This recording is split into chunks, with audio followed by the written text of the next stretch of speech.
Ce soir, Oui. cela nous fait un grand plaisir et c'est comme on dirait que le rêve devient une réalité pour nous. Alors, merci camarades. Mhm. OK. Oui. Donc ce soir, Mhm. nous ne voulons pas prendre beaucoup de votre temps. C'est que votre calendrier est beaucoup chargé, beaucoup sollicité, moins de repos. Alors, nous allons vous donner cette plateforme pour nous dire quelque chose et pour encore une fois nous ressourcer, nous donner beaucoup d'oxygène pour la marche à venir. Merci, je vous remercie. OK. OK. Merci beaucoup.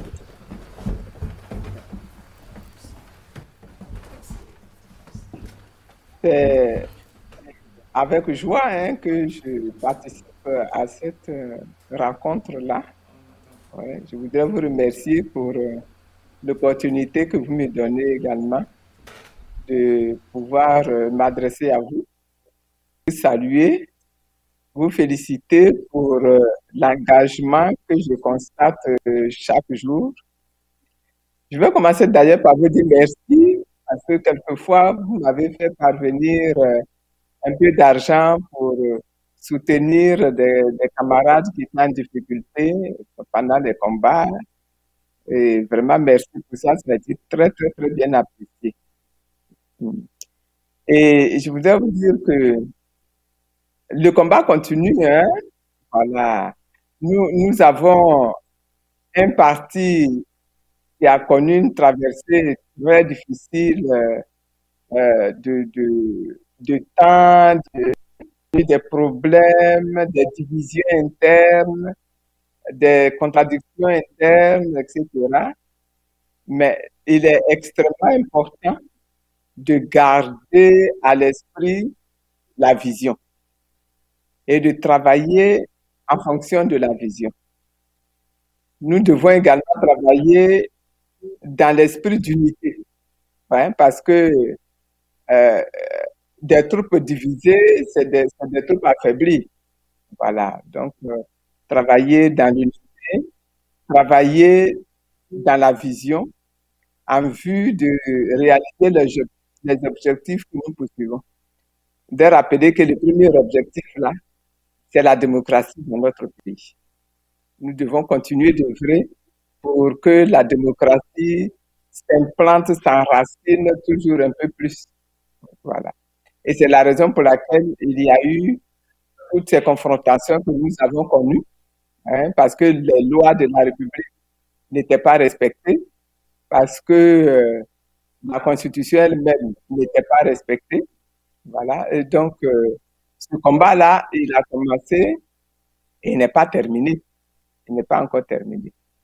Voilà. Nous avons connu également une grande détresse en 2010, 2011, où le président du parti, qui était le président de la République, a été arrêté, le régime du Front populaire a été renversé et nous nous sommes retrouvés en prison.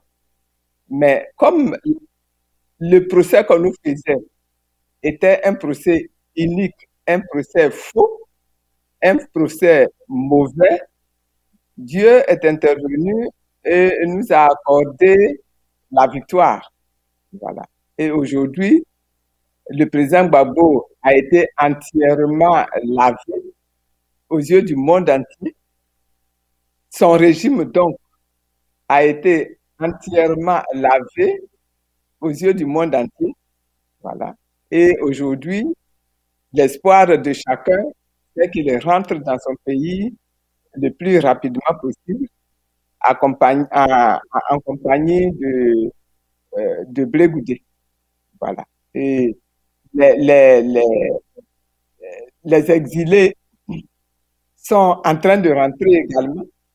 Voilà.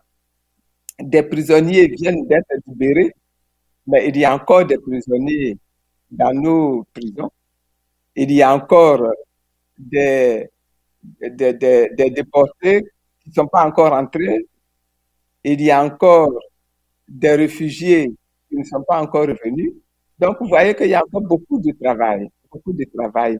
Et le parti lui-même, aujourd'hui, il a besoin encore de renforcer sa structuration, de se, comment je dirais ça, de renforcer même sa cohésion interne, voilà, et puis de repartir sur de nouvelles bases, voilà, pour travailler à la réalisation de la vision.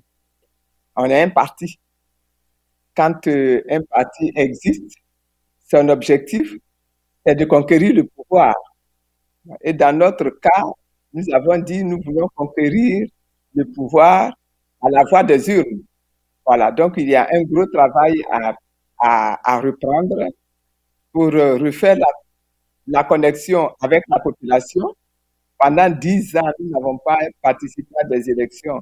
Et nous avons vu un petit peu ce que cela a provoqué dans le cœur, dans l'esprit des Ivoiriens. Donc, il y a un gros travail à faire à ce niveau-là. Voilà.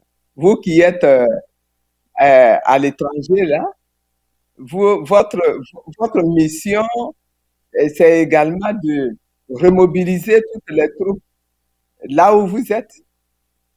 Et puis, en même temps, comme la connexion de chacun d'entre vous avec sa région d'origine n'a pas été rompue, autant que faire se peut, d'aider à la remobilisation des troupes, même dans la nation ivoirienne, sur toute l'étendue du territoire, dans toutes les ethnies de la Côte d'Ivoire.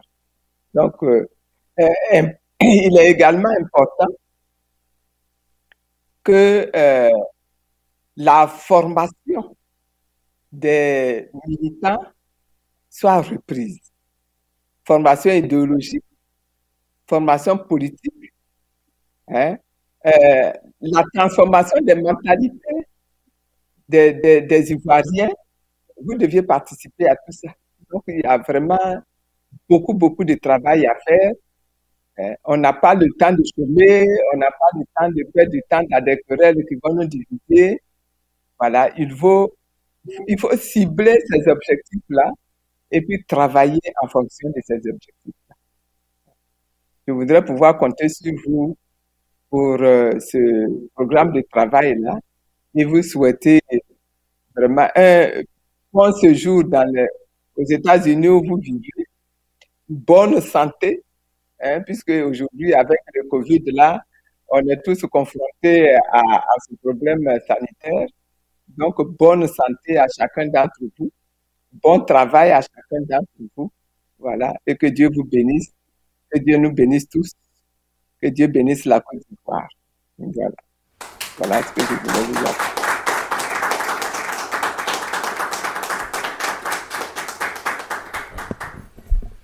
Encore une fois, merci camarades pour votre disponibilité, pour votre temps et toujours pour le savoir apprécier tous les efforts que nous menons et chacun de nous mène pour la vision.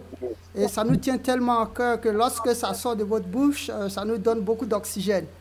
En ce moment, nous sommes revigoureux et nous souhaiterons vous donner aussi le temps de prendre congé de nous pour continuer à mobiliser, remobiliser, soigner les plaies, blesser, donner de l'espoir pour que le président Gbagbo retrouve le parti debout. Merci beaucoup. Merci et bonne soirée, bonne continuation.